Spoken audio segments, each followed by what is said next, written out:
ҳафтаи равон дар толори раёсати вазорати корҳои дохилии вилояти Суғд вохӯрии сардори раёсат генерал-майёри милитсия Абдулло Навҷувонов бо доираи васеи ҷавонони фаъоли шаҳру ноҳияҳои вилоят аъзоёни гурӯҳи авангард доир гашт. Сардори раёсат ҷавононро, ки аксари онҳо донишҷӯ ва муҳассилини синфҳои болоии муассисаҳои таълимӣ мебошанд, бо фарорасии рӯзи дониш таҳният гуфта бо онҳо суҳбати озод намуд. мавзӯи меҳварии мулоқотро худшиносиву худогоҳӣ, пост доштани муқаддасоти миллӣ, ҳифзу ҳимояи дастовардҳои истиқлолият дар бар гирифта, ҳамзамон оид ба паҳлӯҳои гуногуни ҳаёти ҷавонон андешаронӣ сурат гирифт.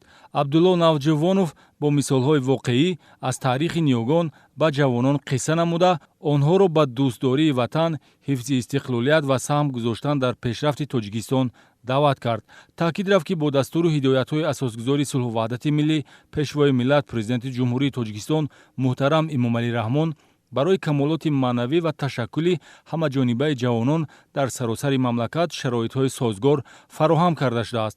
ҷавонон имкон доранд бо истифода аз фазои солими таълиму тарбия дониши худро сайқал дода, ҳамчун мутахассис ба камол расанд ва ба нафъи давлату миллат хизмат намоянд. дар идома аъзоёни гурӯҳи авангард ба сухан баромада, ҳамроҳии худро барои ҳамкорӣ бо милитсия ва тарғиби тарзи ҳаёти солим иброз доштанд. ҳифзи дастовардҳои миллӣ ва пуштибонӣ аз манфиатҳои Тоҷикистон барои ҳар ҷавони ин сарзамин ҳамчун ҳимояи номус муқаддас аст, иброз доштанд ҷавонон.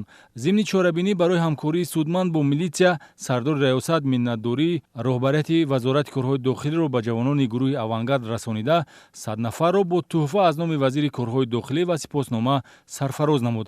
ҳамчунин ба ҷавонони гурӯҳи авангард як адад таҷҳизоти мукаммали компютерӣ тақдим гардид, ки ҷавонон онро зимни иҷрои вазифаҳои ҷамъиятӣ истифода хоҳанд кард.